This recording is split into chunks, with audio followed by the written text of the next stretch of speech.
Good evening and welcome to Tripping on Legends, or tripping on the title of the show, which is basically what I did just there.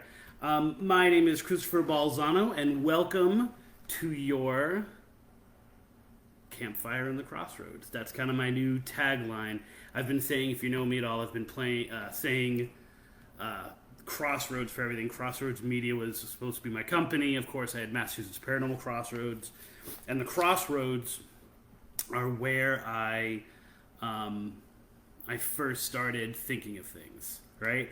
I'm not going to get too much into it because if you know my past, then you know it. But it's pretty much this idea of the intersection of where a true haunting and the legends we make up about it slam into each other, like where they crisscross. And tonight's story that I've got for you is a great example of that. Before I get into it, though, I want to share all of my social media plugs for you guys. Make sure that you are following us. We are actually live right now.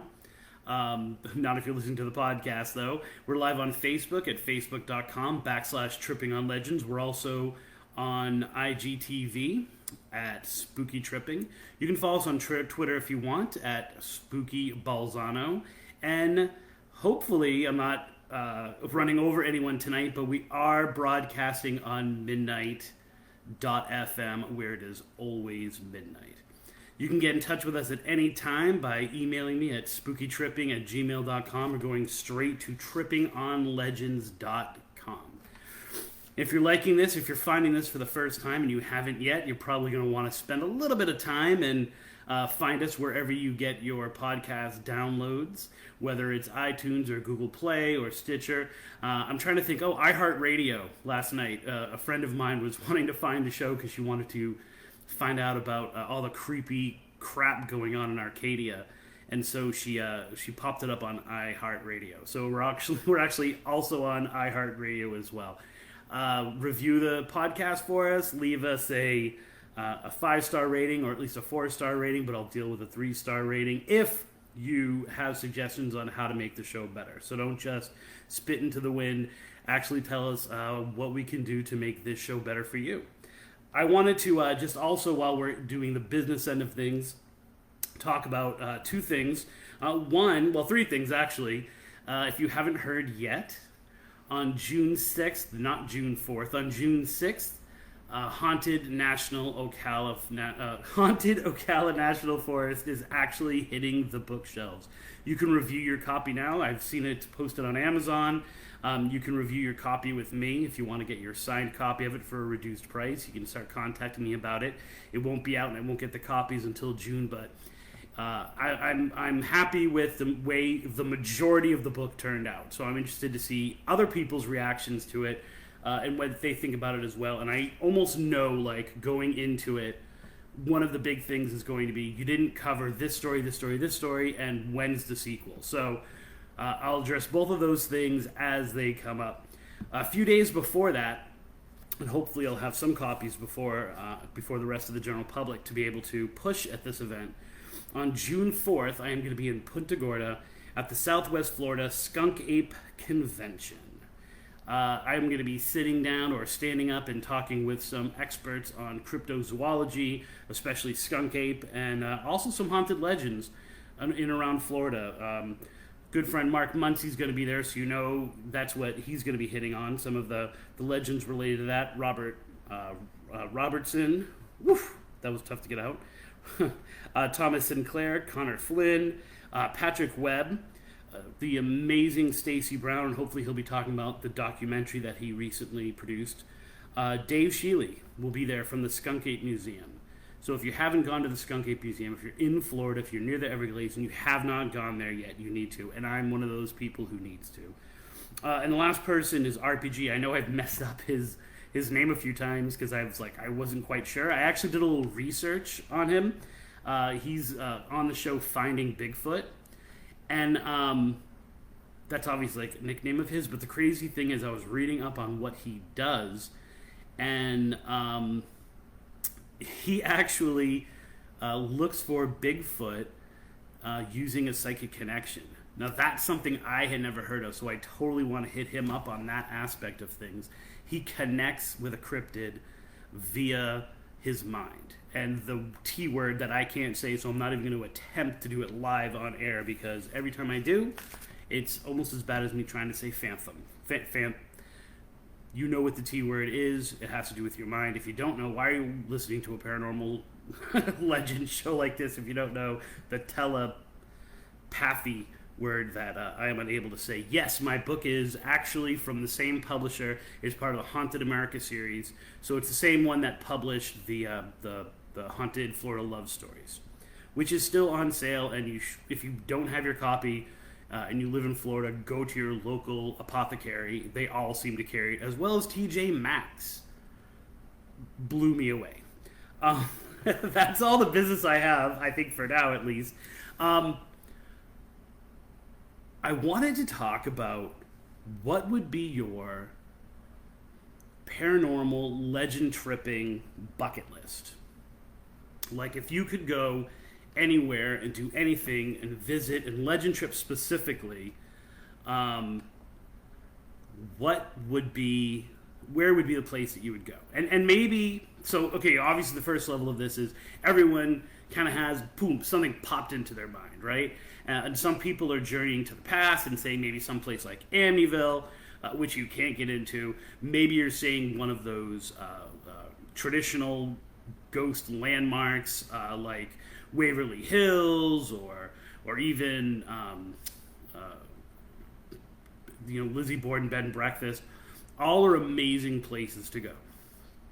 But in almost all those places that you think of automatically, you can't really legend trip. I mean, I guess you can in some of them in a way. I know of just about everyone I know who goes to the Lizzie Borden Bed and Breakfast has to take a picture on the couch with a friend of theirs pretending to chop their head off, because that's what friends are for, chopping your head off.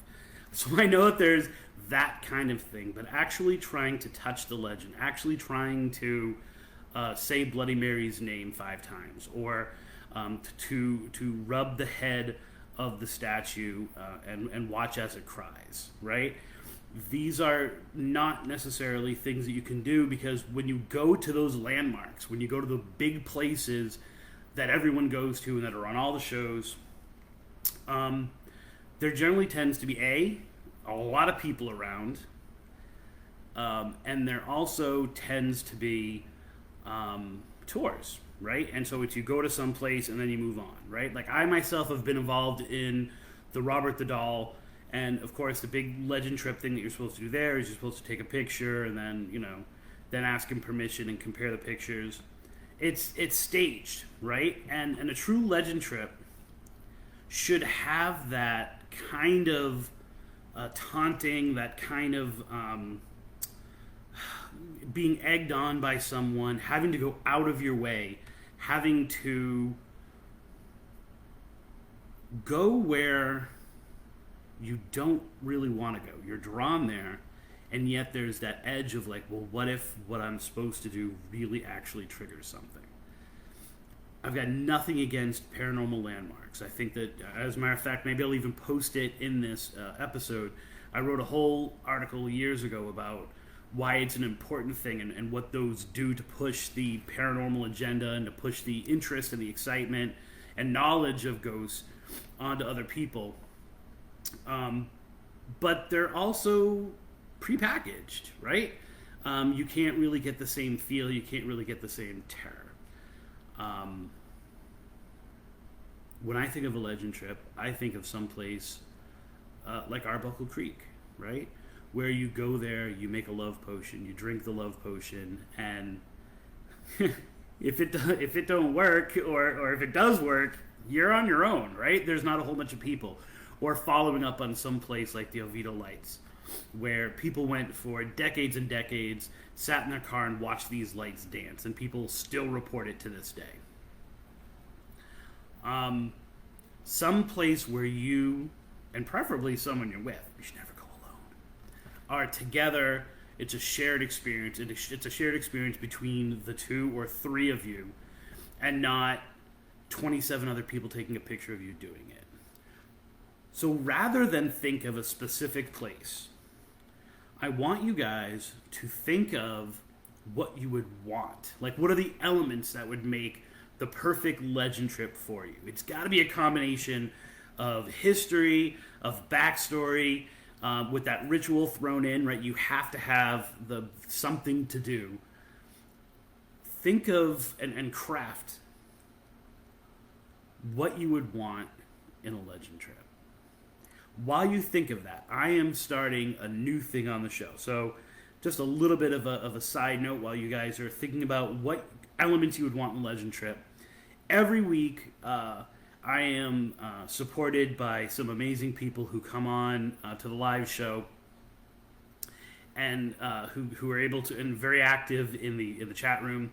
So I don't like to stop what I'm doing to say hello or to respond, even though I should, because it's people who will listen on the podcast will feel kind of left out. So I want to say this: if you're watching me live, and I tug on my left ear, right? If I tug on my left ear, this is very Carol Burnett. I have my daughter, I have Ella do this all the time. If I tug on my left ear, I am saying hello, Rita. And when I tug on my right ear, I am talking to probably my biggest supporter, and that would be my sister, Lorene. So, hello, Rita. Hello, Lorene. And for the rest of time and eternity, whenever I do that, if you're a regular and you want your own special cue that I can just throw out there for you, let me know. By the way, I'll be editing that out of the actual video that I post. But we'll all know. We'll all be in on the joke. So think of that. What would it be? Now, I wonder if you guys know me well enough to know what I would look for in a legend trip, right? Like, what would I... If you followed my adventures, if you followed my stories, there are things that I hit on all the time, right? Some of the stuff we do, Haunted Love, for example, became #Haunted Love by chance, right? By this idea that we just kept hitting these places over and over again, and love was the backstory. So it happened very organically. And then, of course, I was going to do, #race relations, because especially here in Florida, so many of the legends we were hitting for a while all had to do with racial tension. But I was like, I don't know. I mean, it's better to bring it up and to bring up those histories. But there are kinds of legends that I just kind of get that expression, right? I get that look in my eye as I'm reading more and more. And what generally tends to happen, because I've been working on Whistling Past the Cemetery, and so I've been looking at ghost stories from other states, I've been making a summer list, right? Some places that I want to go in the summer. For the first 2 years that we were legend tripping, we had a summer trip every year, right? The first one, we went to Mound State Park in Indiana and hit all those great North Carolina legends. Second year, it was a Central Florida, which, eventually kind of became the mold for and the model for the New Ocala book. And then, of course, we haven't been able to really get out there. This year, I think I'm going north. And I'm not going up north to New Hampshire, although I'll be able to hit there for a few days. But there are definitely some places in upstate New York and places like that I have wanted to go. And as I'm reading more about these, I'm like, I could hit 10 of the Georgia ones. And if you haven't listened to A Good Ghost is Hard to Find, episode 105, it's a great episode, and it hits on 2 legends that I could cover in like 3 hours, 4 hours. Drive up there, drive up to upstate New York, maybe make a trip over to New Hampshire, and hit these 2. And so this one has been going over and over and over in my mind, right? I tried to bury it. I tried to say, all right, I tried to do the episode, had to cancel it. It was actually February 13th, I think I was supposed to go live. Then I was like, all right, well, I'll just do an episode, in my room with my microphone and no video. I got about halfway through and was like, I'm not hitting it the right way. Until finally I was like, all right, I'm just going to write it up. But I wanted to explore this with people. I wanted people to get this so that they could kind of feel what the energy I feel that comes off of this legend trip, and why it's been an obsession of mine for like a month and a half.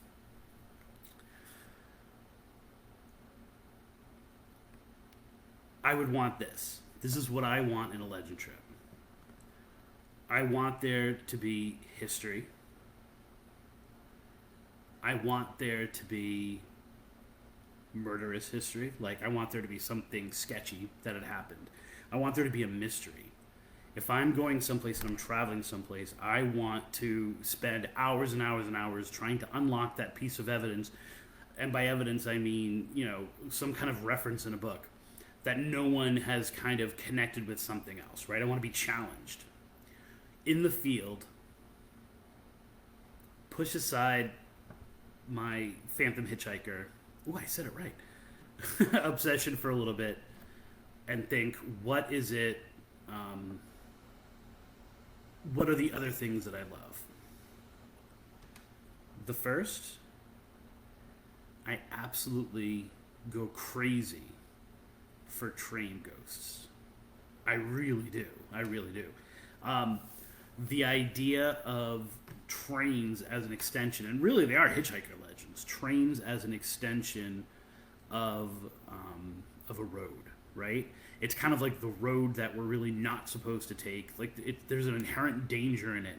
It rips through our lives. It kind of cuts through the landscape, as well as cut through, places that we really aren't supposed to go. I think one of the first ghosts that I ever heard of was Lincoln's ghost in his funeral parade, in his funeral train ride. There's something about the idea of the trapped trainsman, right? Of the man who still walks the tracks. Trains are a really great convergence of ghosts that may be the ghost of the person who was riding the train. Maybe it's the person who was working the train. Maybe it was two kids who got stuck in the track, Stand By Me style, right? The idea of ghostly lanterns and seeing a ghostly lantern, obsessed with it. The other thing that I think makes an amazing legend trip, I used to, back in the day when I wanted to get thin, right? And I'm talking way back in the day, when I actually was slightly thin. I used to run around my neighborhood. And by running around, I mean walk quickly around my neighborhood. And I lived in this pretty close to like the center of town in Watertown, Massachusetts. And I used to take this track every night and kind of go through the streets. And, if you have ever watched the footage of them catching the parade bombers, that was literally the roads that I was on, like where the police are going down the road. That's where I used to jog every night. And then I would get to Watertown High School. And Watertown High School is insane because there are literally graves almost all the way up to the building, right? Like, it's built next to a cemetery, and the two things coexist with each other. And the two things influence each other, right? People in the school tell stories of the ghosts in the cemetery. And the cemetery is supposed to be more active because of its proximity to all this teenage energy. I love the idea of cemeteries influencing or being influenced by things that are right around them, right? Like, cemeteries need to have fences, right? If you're a graveyard, you have a church. Cemeteries need to have the dead concealed, contained. Here's where the living go, and here's where the dead go. And the idea of actually having a location where the dead and the living are on the same place, they play on the same field, is very intriguing to me, because you're just doing what you're doing, and all of a sudden there's a ghost there. And, why is there a ghost? Because the cemetery is right there. Taunton State Hospital is another really great example of a location where Met State, another great place, these asylums, where it's not the activity that's in the building, but it's the activity outside where the cemeteries are. And the fact that a ghost inside the building could be one of the ghosts that are outside the cemetery. I love that idea. I also love the idea. So these are three big things for me. Wah, wah. Gammy says they have fences because people are dying to get in. Wah, wah. We have this this other obsession. My third obsession is water. Water, water, water, water. If you get that reference, you're a true fan of the show.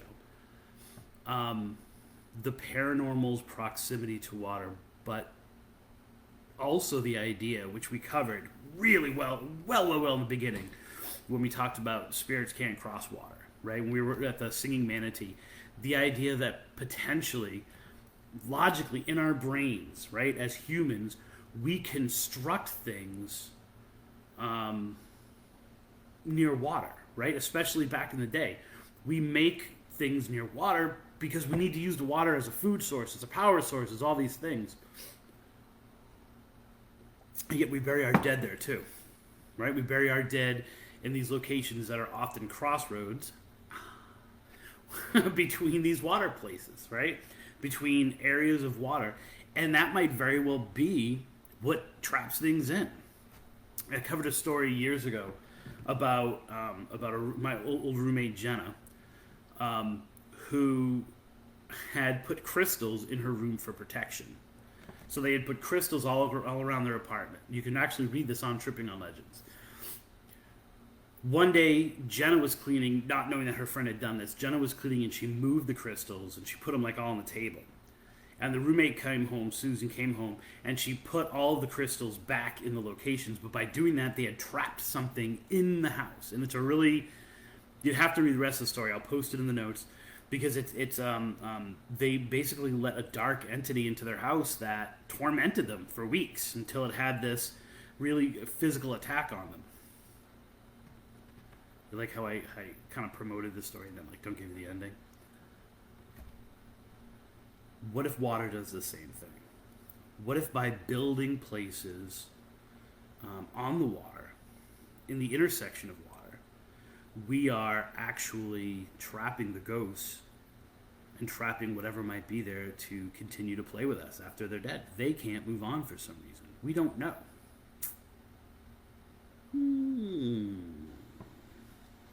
Such is the situation physically, geographically, geologically, at the intersection of the Oswego River and Lake Ontario. This is in Oswego, New York. And if I'm pronouncing it wrong, I would apologize, but that's how I heard it pronounced. You never know when you're dealing with this stuff, because I'm making it sound really Spanish. Oswego, New York. Oswego River and Lake Ontario, they decided to, in 1755, build a fort there, right? Lake Ontario is huge, and there was a kind of companion fort built on the other side of the lake, but they felt they needed to reinforce it, and so they began construction on Fort Ontario. So, if you don't know, I love how I'm using this as a reference point, but I feel like it has a connection to Tripping on Legends. If you don't know where it is, it's about an hour east of Rochester, so it's way on the border. So, it reminds me of, and so I'm drinking from my Fort Clinch cup right now. It reminds me in a lot of ways of Fort Clinch, but I don't know if it's just the fort location, because whereas Fort Clinch, there was the rumors of people who had died, and the man who wrote the books on them said, no one ever died here. Fort Ontario seems to be the exact opposite. It seems to be the place where it just kept getting destroyed over and over and over again. The fort that is there currently is the fourth one. So it has been destroyed and rebuilt 4 times. And in that time, it's been taken over. It was originally built in 1755. So we're not even a country yet, right? And the British built this fort because essentially they're protecting the river and they are kind of gearing up, reinforcing themselves for their conflicts with the Native Americans that are in the area, and then also the French, right? So the French kind of are, the French and Indian War is about to come on, and the French actually destroy it. So the first time it's destroyed in 1756. The French come in, and they have a military victory over the British. Who would have thunk? I just lost my French audience. British rebuild it in 1759, but it's destroyed again in 1778 by the Americans. America! We take the fort over. We destroy it, take the fort over, kind of, dance on the in our great, and these dates are going to become somewhat important, but it was short-lived because almost immediately the British took it over again and rebuilt the parts that we had destroyed. It goes into American control again after 1794, right? There's a treaty that gives all of these British forts, like it's an official thing, gives all these British forts over to the Americans. And so the British, in return for signing this contract, which gave us this fort, then decided to destroy it again in the War of 1812. So there was no Star Spangled Banner being written. They just took it over again. This was when it was rebuilt once again. Right? So it just keeps getting taken over, destroyed, rebuilt. Taken over, restored, rebuilt. And it always seems to have a purpose, right? It's not one of those forts that's kind of like,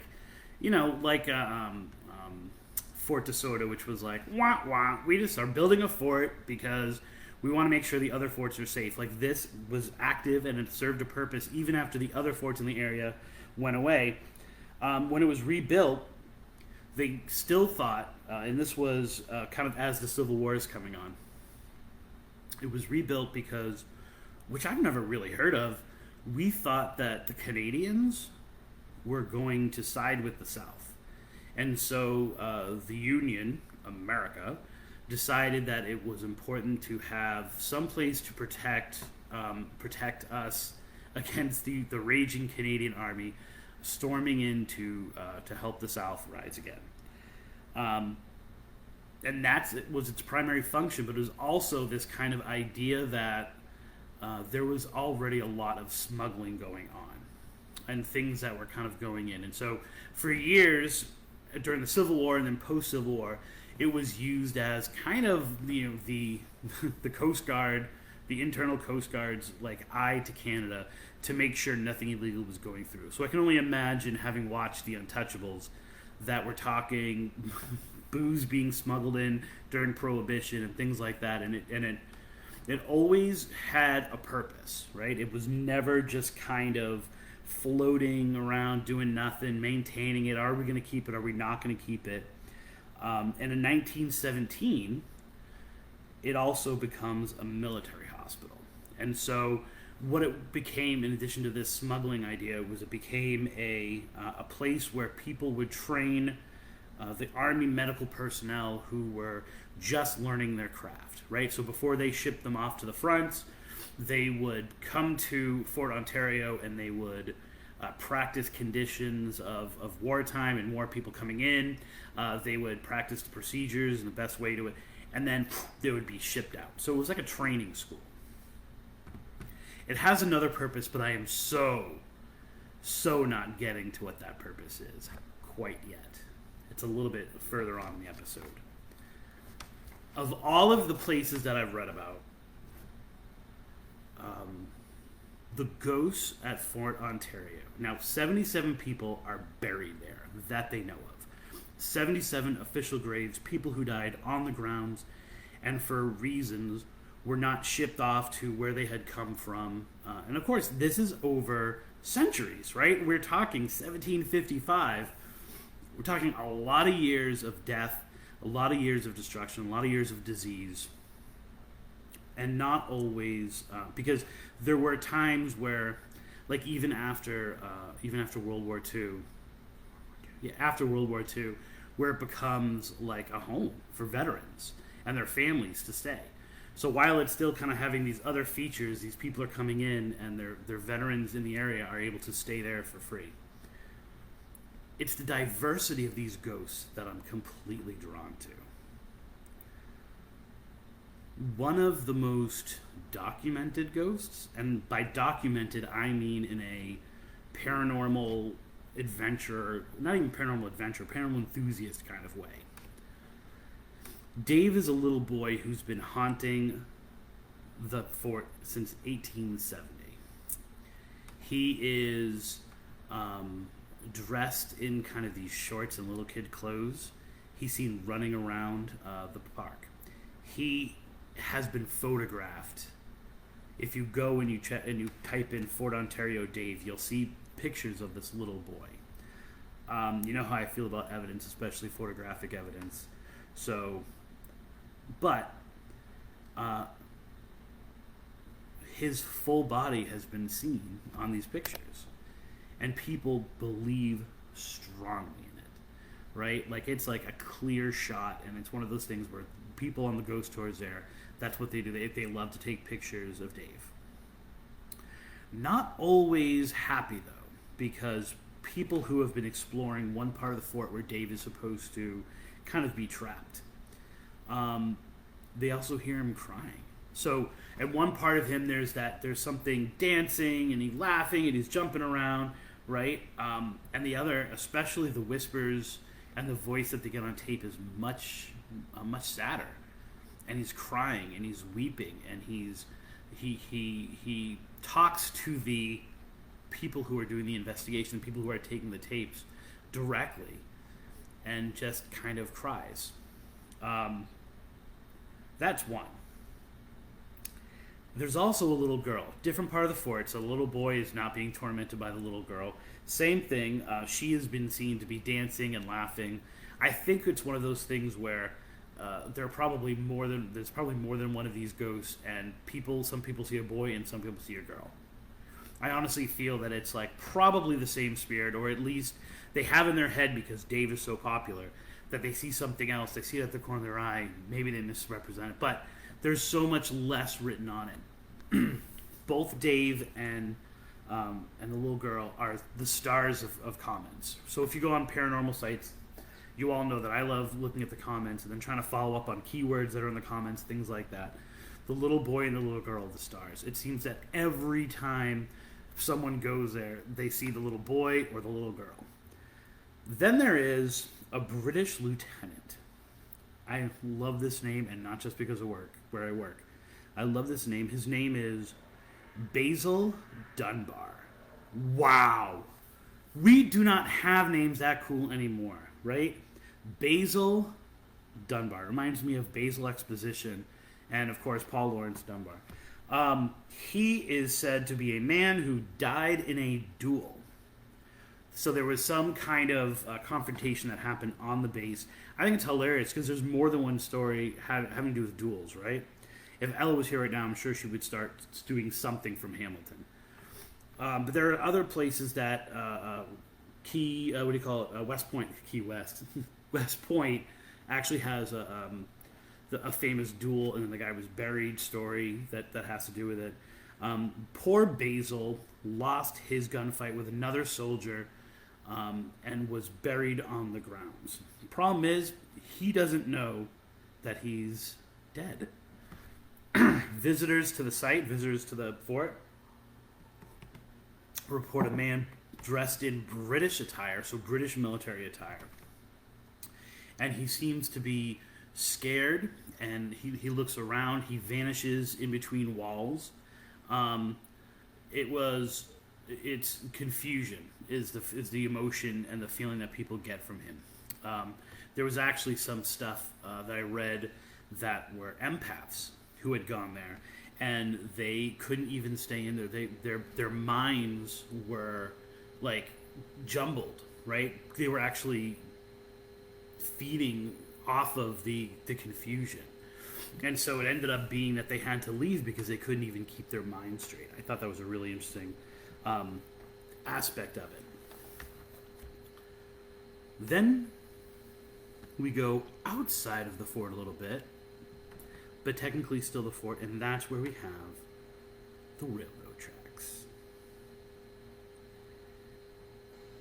There are so many stories about the railroad tracks that I'm going to say, for me, George is a star of this whole thing, right? George is my primary focus. But this nameless railroad person, everyone seems to say that it is a Civil War era person. He's dressed in Civil War soldier, so Union attire.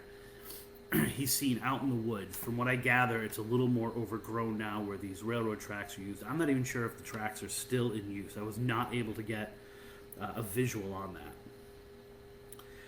There are different stories about him.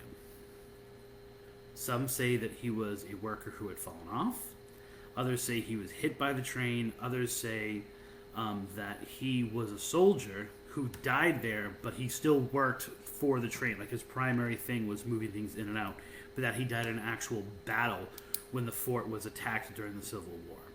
I've not been able to find that the fort was actually attacked during the Civil War.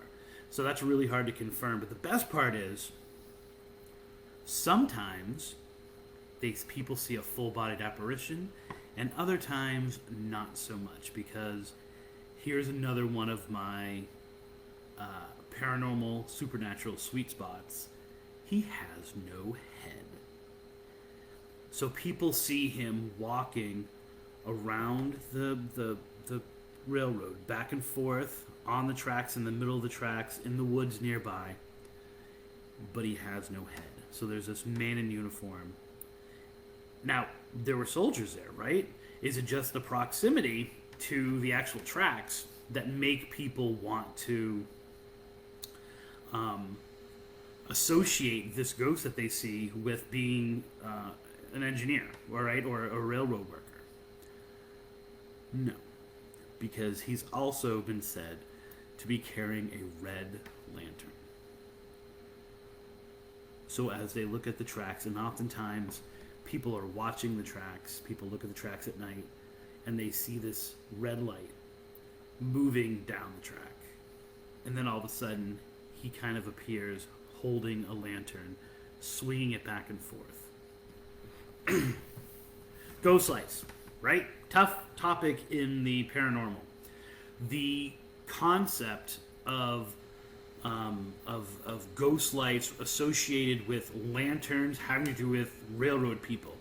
You might be able to write an entire book just on that topic, right? It's that well kind of ingrained as a genre of ghost story. When I hear the stories, when I'm reading the stories or people are telling me the stories, I always look for how they describe the lights. Red, first of all, is unusual, right? So when you hear of someone who describes seeing a ghost light and that light is red, and they're seeing it, keep in mind, all of these I'm saying they're seeing with their human eye. Forget cameras being, taking photographs of a railroad track. When they see that orb, when they see that glowing red light with the human eye, now you have to start thinking about maybe there's something going on, right? But also the red, right? It's not one of the traditional colors that we associate with ghost lights. So again, it's something odd. Then there's another element to it, and this is what people are reporting on these tracks at Fort Ontario. The light is at waist level, so it's not like flying all around it's at waist level, and it sways.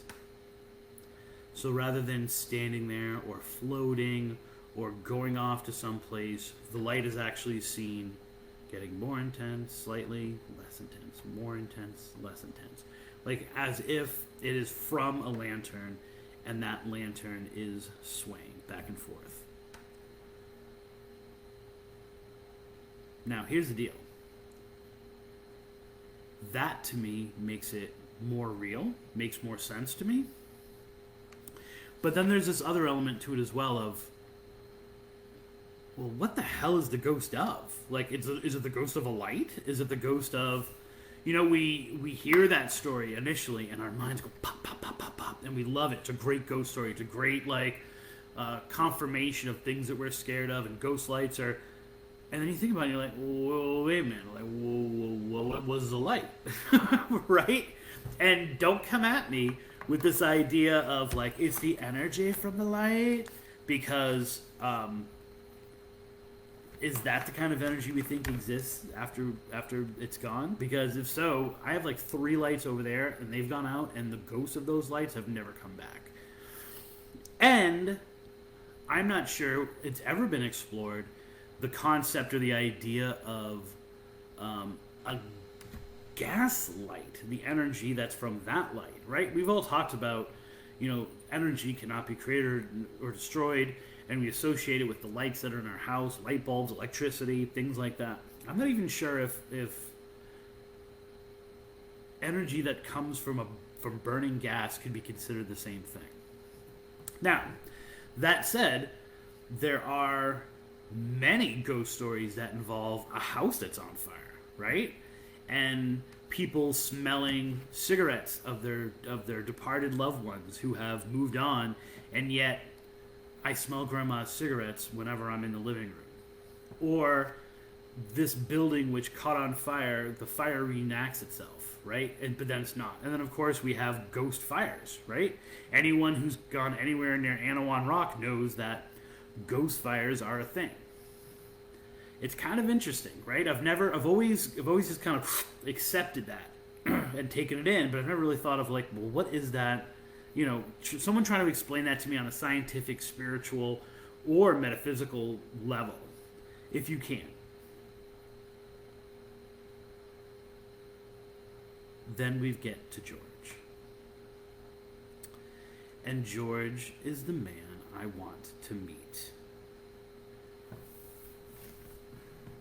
George was born, and his name is George Fikes. And I've seen it spelled both Fikes and Fykes. So maybe it's just got that British thing of being spelled differently. On the actual monument, it's Fikes, but that's a fairly new monument that replaced an older one that they had. He was British. He was born in 1755 in Mohawk Valley, right? Now, first of all, Mohawk Valley, wouldn't that make him American? I know he didn't exist yet, but really, if you were born on this side of the continent, I kind of feel like even if you were British, you were an American. You were American. He died on October 24th, 1782. Now here's where things get kind of crazy. I have not been able. No, it wasn't. I mean, it wasn't having to do with war, because he actually died of a disease. He died of his lungs were attacked. I love old medical things. It wasn't a specific disease. His lungs were attacked. So when I hear that, I think it probably was some form of consumption or TB, right?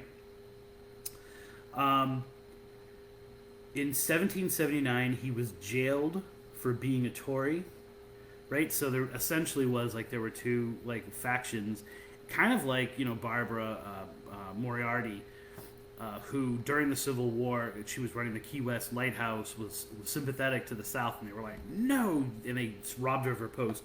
Kind of the same thing here, it sounds like. But he was able to rejoin the army.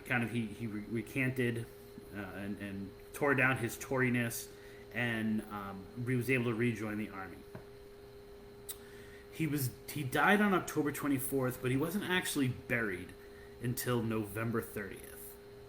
Now, why he spent the entire month of November not being able to be placed in the ground, the only thing I can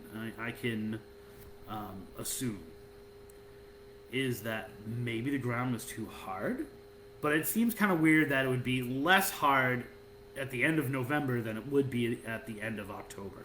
But for reasons I haven't been able to find, he died and then was buried not for another month.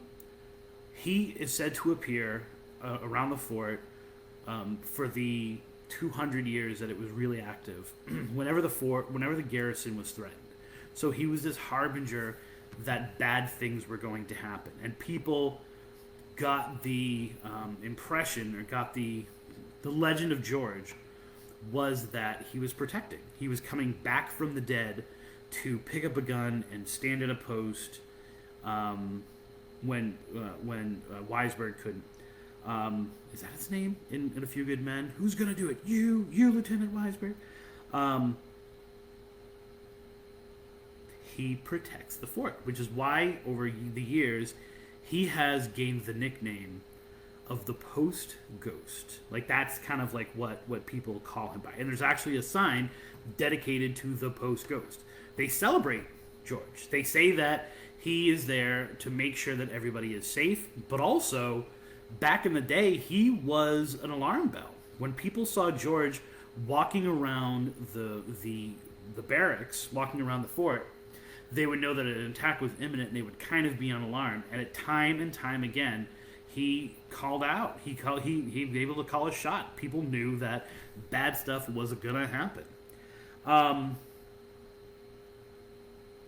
Over the years, though, he's also scared the living shit out of people on the base. There have been multiple people who abandoned, multiple soldiers who got court-martialed because they refused to stand guard in a certain section. So he's not only there in the bad times, he's also there in the good times to make sure that people's integrity and that people's true dedication to the military is tested. There are at least 5 soldiers who actually were court-martialed because they refused to stay in a place. And it's one of those things where new people to the fort were always assigned the areas where George is most seen. He also is said to walk the grounds with a red lantern. Not sure if we're getting Railroad Man and George confused. I'm going to read something. Now, I never read. I rarely read. I'm not sure how the impact that this is going to have on the Facebook camera. So if you lose me for a little bit, feel glad, right? Like, you don't have to look at my face for a little bit. And I'm going to read this because this was an actual newspaper article in 1877. It was originally published in the Oswego Times, and then it was republished all across the country. And it was the title of the article was "Interviewing a Ghost." This is crazy. An evening with a ghost is described. An Oswego reporter meets and converses with a gentleman from Summerland. An evening with a ghost is described at great length by a local reporter of the Oswego Times. It is a marvelous story. Last July, a respected citizen of Oswego, whose name is not given, told the reporter that on the 3rd of that month he and his daughter had been to see a mock naval engagement in the harbor. On their return, the daughter asked him who the soldier was and who stood near them and witnessed the engagement. He replied to her that he did not see any soldier. So I love that aspect of the story, right? The little kid sees it, and the adult does not. She said there was one, and that his uniform was entirely unlike those worn by any of our soldiers. While she described his uniform, a figure hurried past, when she suddenly remarked, "There he goes now." He looked back in time to see that, whoever it was, he was dressed in a uniform but could not describe it. He thought nothing more of the matter until the next day when his daughter informed him that on her return from a call on a neighbor living only 2 doors off, she heard someone playing on the piano, and on opening the door leading from the sitting room to the parlor, found a young soldier. He immediately rose from the piano and saluted her with a very polite bow, and at once vanished. His daughter was very much frightened and could not thereafter be induced to stay in the house alone. Nothing more was seen or heard of the stranger until the next Friday night. The father, an invalid wife, and the daughter were at tea when they heard someone play on the piano. The young lady sprang to the door and, on opening it, saw the soldier at the instrument. She screamed, and her father came into her side. The stranger rose, and in a tender and subdued voice remarked, "Do not be afraid of me. I would not injure a hair on your head." Now, that quote, that "I would not injure you," or "do not be scared of me, do not be afraid of me," is something that people hear from the George Ghost all the time. So if they encounter the George Ghost someplace, people say, especially after, I guess, people ran for years, "Do not be afraid of me. You will see more of me hereafter." When he had said this, I'm sorry. I would not injure a hair on your head. That's an interesting thing because I would love to go back and injure a hair in your head, research when that idiom came into being. My home is not in this world, but in another. You will see more of me hereafter. When he had said this, he vanished from sight. He was about 5 feet 10 inches high, which would be crazy tall for a British person in 1782. On a subsequent Friday night, he came again, and in fact, he has been there every Friday night since. He never stays but an hour, and without any timepiece calculates his visit to a second. He makes his appearances with the rapidity of lightning, and disappears in the same way without a particle of noise. He converses fluently upon all subjects, and has a culture and refinement about him that is rarely found among mortals. He is a great favorite and a welcome visitor to the family. Now remember, this article is from 1877, so we're talking, once again, the beginning of spiritualism. The reporter was present last Friday night. He says that at precisely 8 o'clock, a vacant chair near the daughter was occupied by the wonderful visitor. So the dude just, shows up. That's going to kind of come into something later. Where he came from so suddenly and unannounced astonishes the reporter as much as it always has the family. The daughter, without any formality, at once remarked, "George, that is the reporter with whom you have an engagement for this evening." The young soldier merely nodded in recognition of the fact and said, "I trust that our interview may be agreeable to both, and in the end of some service to your readers." The interviewing at once began. The ghost said his name was George Fikes, that his death, as it is termed, occurred in November 1782. So the ghost doesn't even know when he died. That he was at the time a soldier in the British Army, and for 7 years did garrison duty in Oswego, and that he died at the age of 30 years. The reporter said, "You do not appear to be more than 30 years old now. We do not grow old after leaving the earth," quickly responded Mr. Fikes. That was kind of a weird interaction there, "Hey, why aren't you old? You're a ghost."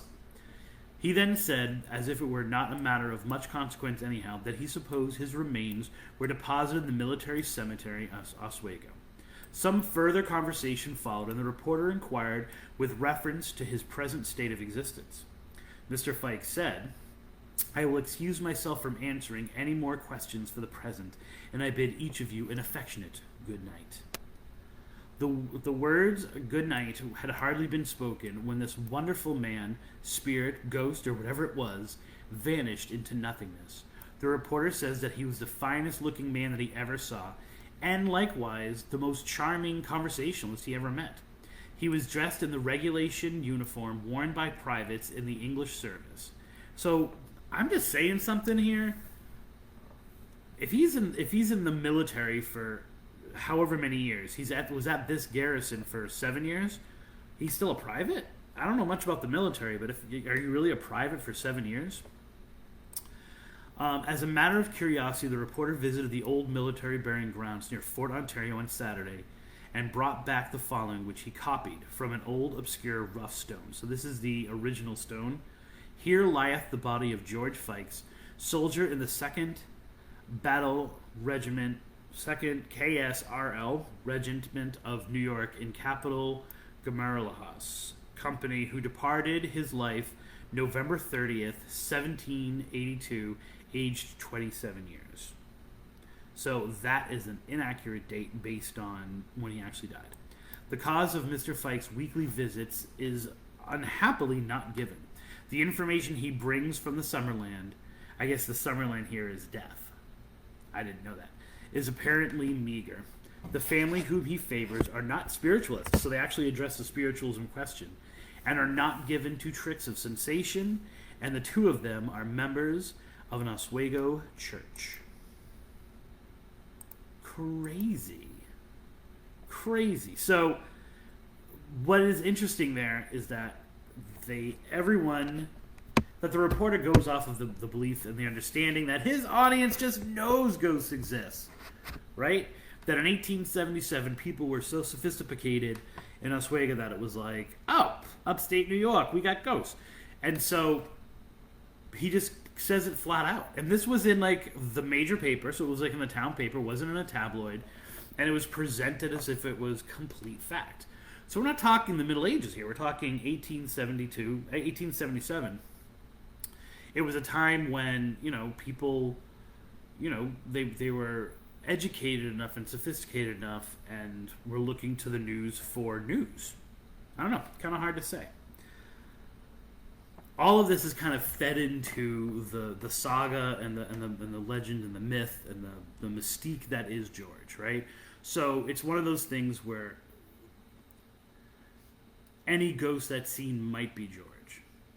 But, that's George, that's George. In the same way, it's like any kid might be Dave. I get the feeling that most people, maybe they can tell the extremes, like, but there are British soldiers who died there. So they might be non-George people. If they see it, it's George.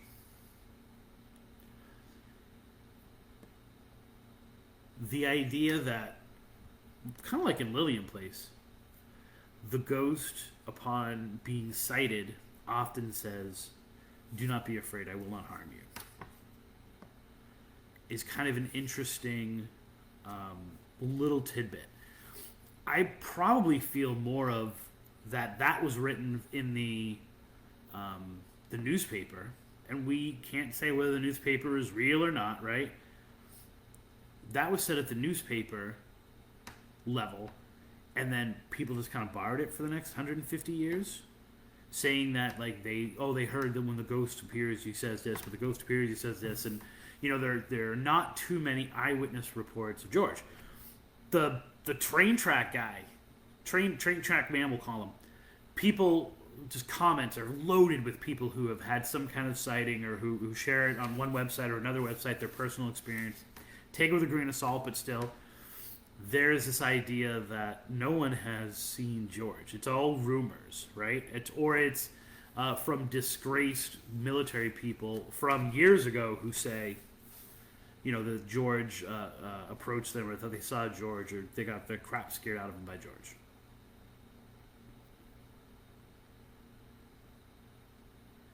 But then there is the whispering past the cemetery, the legend trip part of George's ghost. From the way it appears, especially with the plaque and the honor of being the post ghost, I get the feeling that he's set off a little bit from the other soldiers who are buried there. I should say the other people, because people are buried there that aren't soldiers. You specifically do not step on George Fike's grave.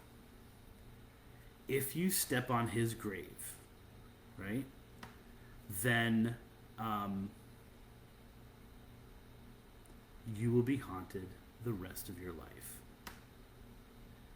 Not by George. George stays in the cemetery, but other ghosts will find their way to you, and you will kind of almost be cursed, right? Other people say, so people get into the habit of jumping over George's grave, right? And the number of what you're supposed to do and how you're supposed to do it all changes. They say that if you jump over 3 times, that he'll appear. If you jump over 13 times, the ghost will appear, and then he will bow the same way he did to like the little girl, and he will walk off into the fort and disappear.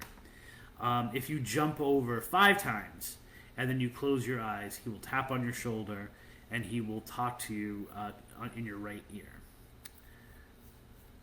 These are kind of they're the idea of jumping over the grave itself is kind of one of the new ones for me, right? It's one of those ones you hear it and you're like, I know I had to have heard that other places as well, right? Like you are literally supposed to jump over the grave, and of course we all know you're not supposed to walk over a grave, and there are a lot of traditions that have to do with that, which I'll get into in a little bit. But the idea that you actually jump over the grave, and when you jump over the grave, because there are a lot of them that say like 7 times, 8 times, 9 times. If you jump over the grave a certain amount of times, and here's where legends suck, right? Because if there was one hardcore like boom, this is it, etched in stone. It's this many times. Maybe it might be helpful.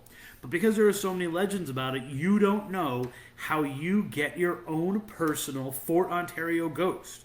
Because if you jump over a certain amount of times, and most often that time is 7, which doesn't make sense, but still, if you jump over the grave 7 times, a ghost will appear that is not George, and you can send them out in a necromantic, I don't even know if that's a word, but it sounds damn cool, a necromantic kind of way. This ghost will do favors for you. You have limited time control over this ghost. So maybe it's one of those things where it's another ghost from the fort, or it's just someone from the ether.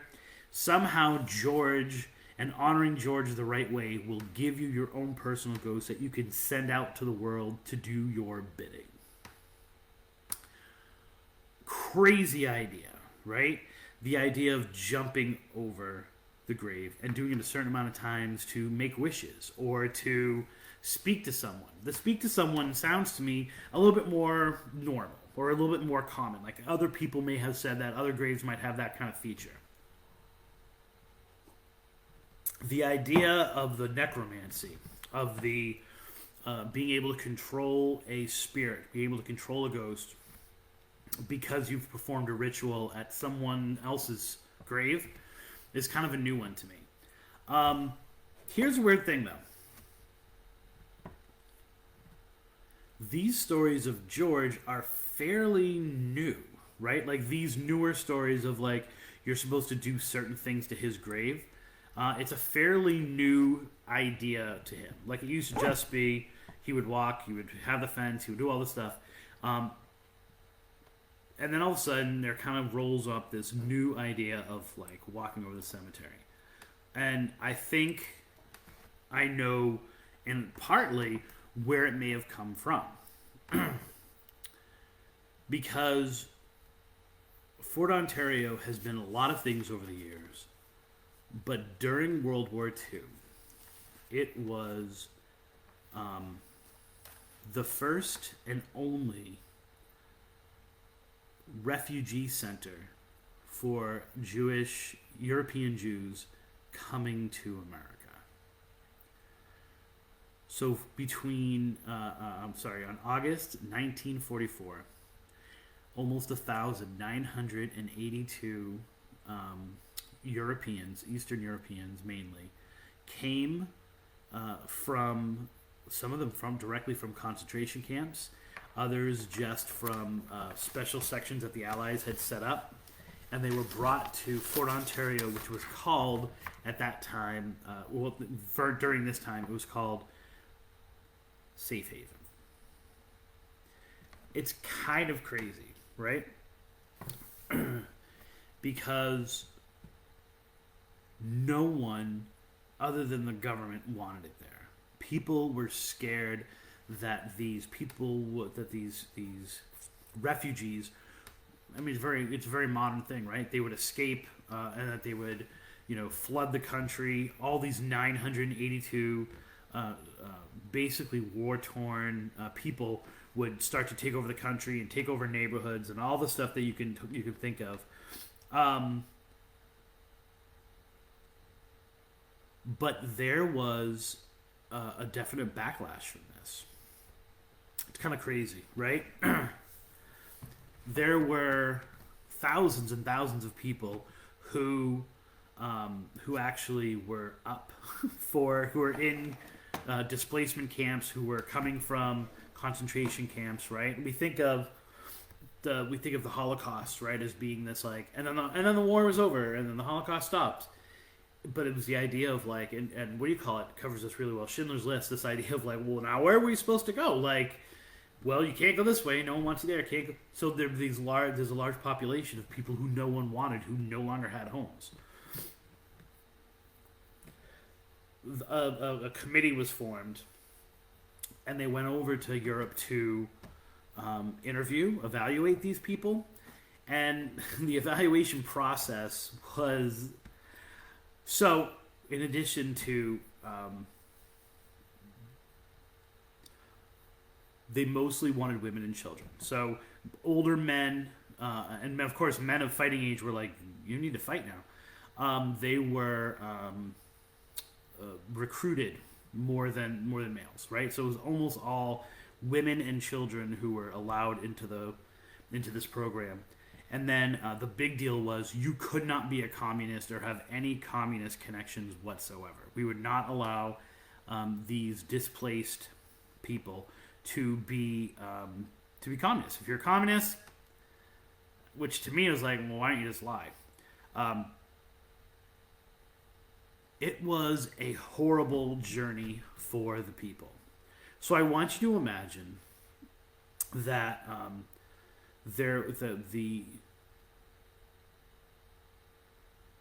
the boat ride, right, almost killed a lot of the people.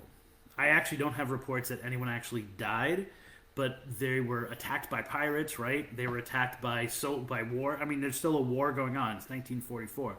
They were attacked by German ships.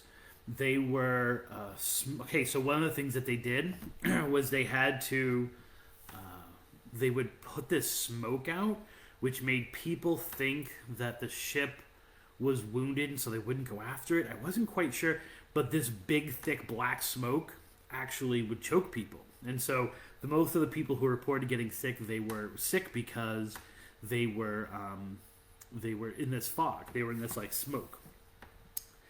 When they got to America and they were brought to Fort Ontario, you would think it was the promised land, but no. It was not anywhere near as bad as a concentration camp, but there was very little food. They were fenced off, and with barbed wire, right? They actually had to, the original kind of way that they had set things up, had like layers of barbed wire and machine gun turrets. And they were like, dude, this is not a prison. Like, we can't do this. And so they had to like take some of that stuff down. Originally it was like, we're ready for them. Welcome to America. Here's a machine gun. And people had enough foresight to be like, dude, we can't do this. We can't give off the impression. But it was kind of like a prison inside. People weren't allowed to like leave the grounds. They weren't allowed to visit with their families. They actually had to talk to each other through the fence, right? And pass the gifts to each other, stuff like that, through the fence. So this place that was supposed to be safe haven was not that much of a haven. They were safe, but the haven part's definitely in doubt. There started to be a rise in reports of ghosts. Now, I couldn't get any confirmation that anyone died in safe haven. That while it might have been kind of horrible conditions, and there was a lot of political stuff having to do with afterwards and letting people leave, where were they going to go? Were they going to become Americans? Were they going to stay in this country?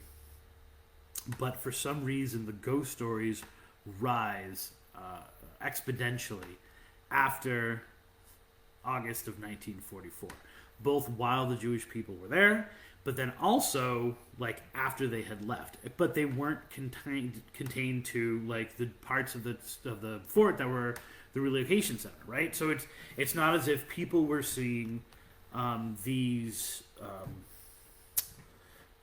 Jewish people, the ghosts of these Jewish people. They weren't, right? It was instead, however, we start to get a change of George. And George's grave now just doesn't become some dude walking around talking about how he's not going to harm a hair in your head, but there's an actual ritual. There wasn't much to do. The majority of people are women and children. Is it possible that legend tripping was something that they had to do, something that broke up their day? It's not like you have a lot to do, you're just at a camp, right? Is it possible that going into that cemetery became ritual, became part of the playground? It was part of what they did to pass the time. And of course, then stories of what you are and aren't supposed to do. The not walking and the actual walking over, not around, but walking over a grave is something that's steeped somewhat in Jewish, I shouldn't say it's steeped. It's steeped in Jewish folklore on cemeteries. If you go to and you research how you're supposed to conduct yourself, one of the things that's in there is this idea, much stronger than other cultures, that you're not supposed to walk on the where someone is, right? But then very specifically, there is different luck that you can get by walking over the grave. Not by walking through it or walking around it, but by walking over it. That it somehow shows a different sign of respect, and good luck comes from doing that. So it's a lot to process, but it totally sounds like some place where you can go, or where I want to go. You can join me if you want. Where you can go and look at these ghosts and hear these ghost stories, and then try your luck at trying to conjure your own ghost to do your bidding. I'm not even sure right now, having had that party with Ella and her friends last night, mine would definitely be dishes, right? So if I can get a ghost to come over here and do my dishes, that would be amazing. If you have other suggestions of what I should do with my ghosts, please contact me on any of our social media platforms. That means you can email us at spookytripping@gmail.com. You can go over to trippingonlegends.com and read our stories and put a comment, especially when this one comes out. Leave a comment right on our website. You can also hit us up on Instagram, which is also Spooky Tripping. And then, of course, you can come play with us on Twitter at Spooky Balzano, or on Facebook at facebook.com/trippingonlegends. Remember to pre-order your copy of my book, right? And if you haven't yet, and you haven't based on the number of followers, go to TikTok, look for Tripping on Legends, and start to follow us so that you can get your sometimes two a week doses of 1 minute myths, where I basically tell you, essentially Florida ones to begin with, I tell you an amazing ghost story that's a ghostly legend that is passed from mouth to mouth, from mouth to ear, from ear to ear, all the good ways of passing something. And then, and you could actually experience that and kind of wake up every other morning with one of these little ghost stories in only 1 minute. Plenty of ways that you can get in touch with us, plenty of ways you can follow what we're doing. If you're listening to this episode, I didn't go live for our Tripping on Mushrooms episode, but it is posted. So if you're not subscribed, you should definitely go wherever you get your podcasts and kind of research or download that episode. I'll be doing a little more publicity on it, but if it doesn't hit you because it's an audio-only episode, you're definitely going to want to check out my two female compadres and I's, the Mycelium Collective, our adventures into trying to understand and trying to get out there all of the goodness of mushrooms. So for me, for Ella, who's not here, and for all of my visiting and running alongside me legend trippers, I would just like to say, here's hoping that all of your trips are legendary.